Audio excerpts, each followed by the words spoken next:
क्या आपने कभी सोचा है कि कोई मंदिर ऐसा हो सकता है जहां भगवान की मूर्ति हवा में तैरती हो? सुनने में यह जादू जैसा लगता है, लेकिन भारत के ओडिशा में कोणार्क सूर्य मंदिर की यही कहानी मशहूर है। कहते हैं मंदिर के शिखर में एक विशाल चुंबक था, जिसकी ताकत से सूर्य देव की मूर्ति हवा में झूलती थी। कोणार्क सूर्य मंदिर, जिसे ब्लैक पगोडा भी कहा जाता है, सिर्फ एक मंदिर नहीं बल्कि एक रहस्य है जिसने इतिहासकारों और वैज्ञानिकों को हैरान कर रखा है। आज जब हम विज्ञान और तकनीक के युग में हैं, तो ऐसी बातें कल्पना जैसी लगती हैं, लेकिन 800 साल पहले बिना आधुनिक मशीनों के क्या सचमुच ऐसा कुछ बन सकता था? क्या मंदिर के शिखर पर वाकई कोई विशाल चुंबक था? अगर हां, तो वो इतना शक्तिशाली कैसे था? और अगर था, तो अब कहां है? इन सवालों के जवाब जानने के लिए हमें इतिहास में झांकना होगा।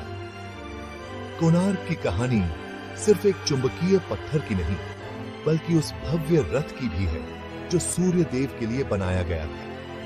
12 जोड़ी पहिए साल के 12 महीनों को, 7 घोड़े सप्ताह के 7 दिनों को दर्शाते हैं।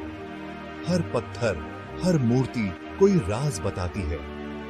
ब्लैक पगोडा नाम इसलिए भी पड़ा क्योंकि इसका गहरा रंग दूर से जहाजों को आकर्षित करता था।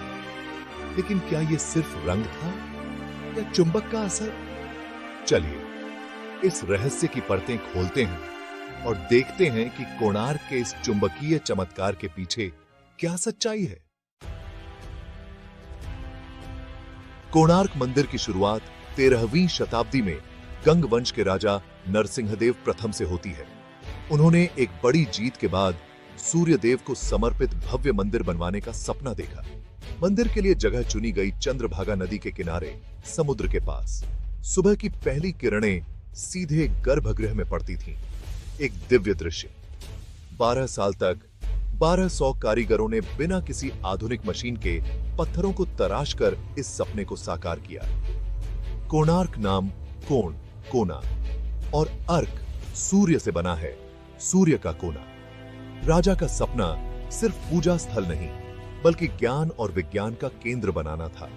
मंदिर की बनावट में सूर्य की गति, समय की गणना और ब्रह्मांड के रहस्यों को शामिल किया गया। लेकिन निर्माण के अंत में एक दुखद मोड़ आया। कलश स्थापित न होने पर राजा ने सख्त आदेश दिया। तब मुख्य वास्तुकार के बेटे धर्मपद ने गुत्थी सुलझाई, पर सम्मान बचाने के लिए अपनी जान दे दी।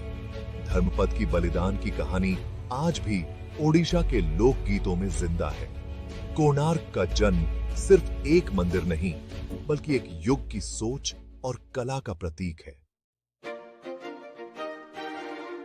कोणार्क मंदिर एक विशाल रथ के रूप में बना है, जिसे 7 घोड़े खींचते हैं। सप्ताह के 7 दिन, दोनों ओर 12-12 पहिए हैं, जो साल के 12 महीने और दिन के 24 घंटे दर्शाते हैं। हर पहिया एक धूप घड़ी की तरह काम करता है, जिससे समय का पता चलता है। मंदिर के 3 मुख्य भाग थे: गर्भगृह, जगमोहन, सभा हॉल और नाट्य मंदिर, नृत्य संगीत के लिए। आज गर्भगृह और शिखर नष्ट हो चुके हैं, लेकिन बाकी हिस्से अब भी भव्य हैं। दीवारों और खंभों पर बारीक नक्काशी है। देवी देवता, इंसान, जानवर, पौराणिक कथाएं। निर्माण में क्लोराइट, लेटराइट और खोंडालाइट पत्थरों का इस्तेमाल हुआ, जिन्हें दूर दूर से लाया गया।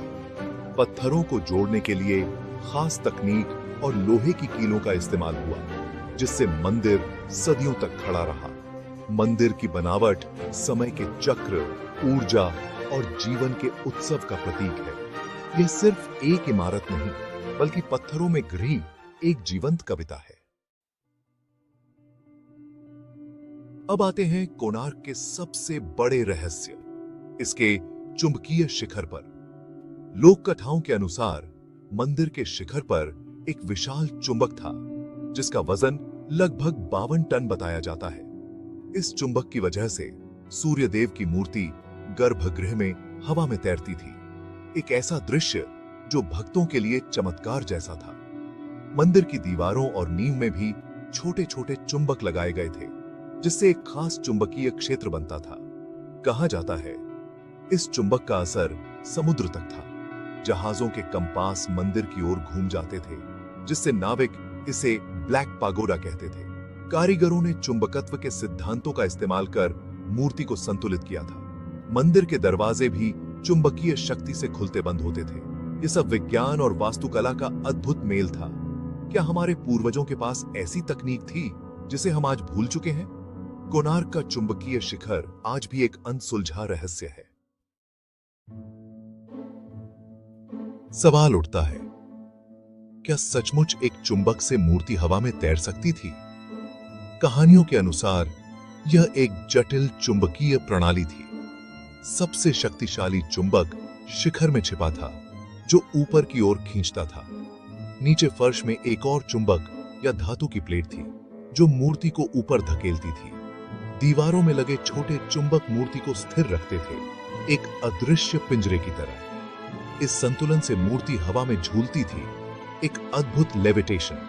गर्भगृह इस तरह बना था कि सूरज की पहली किरणें सीधे मूर्ति पर पड़ती थीं, जिससे पूरा कक्ष रोशनी से भर जाता था। मूर्ति के मुकुट में जड़ा हीरा सूरज की किरणों को चमका देता था, एक दिव्य अनुभव। इस प्रणाली को बनाए रखना भी चुनौती थी।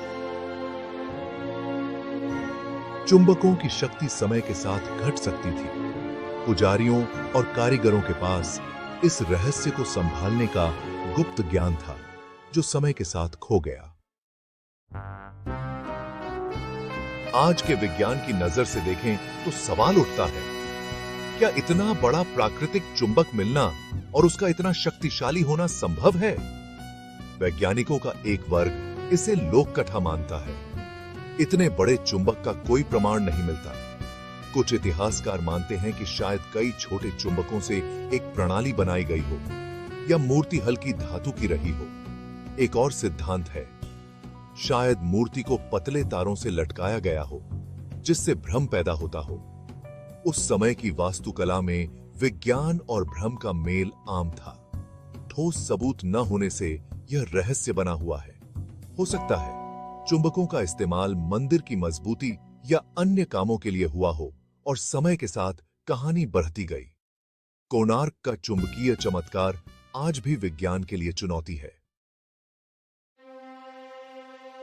अगर मान भी लें कि शिखर पर विशाल चुंबक था, तो वह गया कहां? इसके गायब होने की कई कहानियां हैं। सबसे मशहूर कहानी, मुस्लिम आक्रमणकारियों ने मंदिर पर हमला कर चुंबक निकालने की कोशिश की, जिससे मंदिर का संतुलन बिगड़ गया। चुंबक हटते ही मूर्ति गिर गई, मंदिर कमजोर हो गया और शिखर ढहने लगा। एक दूसरी कहानी पुर्तगाली नाविकों से जुड़ी है। कंपास गड़बड़ाने से परेशान होकर उन्होंने चुंबक को समुद्र में फेंक दिया। इसे मंदिर का संतुलन बिगड़ गया और वह खंडहर में बदल गया। एक तीसरी संभावना, समुद्री हवाओं, नमी, भूकंप या बिजली गिरने जैसी प्राकृतिक आपदाओं ने मंदिर को नुकसान पहुंचाया। लोहे की कीलें जंग लगने से कमजोर हो गईं, जिससे शिखर गिर गया। सच क्या है, कहना मुश्किल है, क्योंकि शिखर और चुंबक दोनों ही अब नहीं हैं। चुंबकीय रहस्य के अलावा कोणार्क मंदिर कला और संस्कृति का खजाना है। इसकी दीवारों पर उकेरी मूर्तियां 13वीं सदी के समाज की झलक देती हैं। यहाँ राजा रानी, सैनिक, साधु, व्यापारी, आम लोग, सबके जीवन के दृश्य मिलते हैं। कुछ मूर्तियां प्रेम और जीवन के भौतिक पक्ष को दर्शाती हैं, जो उस समय की सहजता को दिखाती हैं। मंदिर सिर्फ पूजा का स्थान नहीं, बल्कि जीवन के हर रंग का उत्सव था। संगीतकारों और नर्तकियों की मूर्तियां बताती हैं कि संगीत, नृत्य संस्कृति का हिस्सा थे। कोणार्क भारतीय संस्कृति की विविधता और वैश्विक दृष्टिकोण का प्रतीक है। यहाँ फारसी और मध्य एशियाई कला की झलक भी मिलती है। हर साल कोणार्क नृत्य महोत्सव में देश विदेश के कलाकार जुटते हैं। आज यह मंदिर यूनेस्को की विश्व धरोहर है, हमारी समृद्ध विरासत का प्रमाण। तो क्या कोणार्क का चुंबकीय चमत्कार सच था या सिर्फ एक कहानी? इसका सीधा जवाब नहीं है। मंदिर की भव्यता, जटिल बनावट और विज्ञान को देखकर लगता है शायद हवा में तैरती मूर्ति की कहानी सच हो, लेकिन ठोस सबूत नहीं है, न चुंबक न मूर्ति। हमारे पास सिर्फ कहानियां और लोकगीत हैं। विज्ञान बिना प्रमाण के किसी बात को नहीं मानता, इसलिए यह एक मिथक जैसा लगता है। शायद सच्चाई इन दोनों के बीच कहीं छिपी हो। शायद चुंबक थे, पर उनका काम कुछ और था। असली महत्व मंदिर के अस्तित्व में है। यह हमारी कला, संस्कृति और विज्ञान की महानता का गवाह है। चाहे मूर्ति तैरती थी या नहीं, कोणार्क ने सदियों से लोगों की कल्पना को प्रेरित किया है। कोणार्क सूर्य मंदिर एक अनसुलझी पहेली है, एक ऐसी कहानी जिसका अंत अब भी लिखा जाना बाकी है।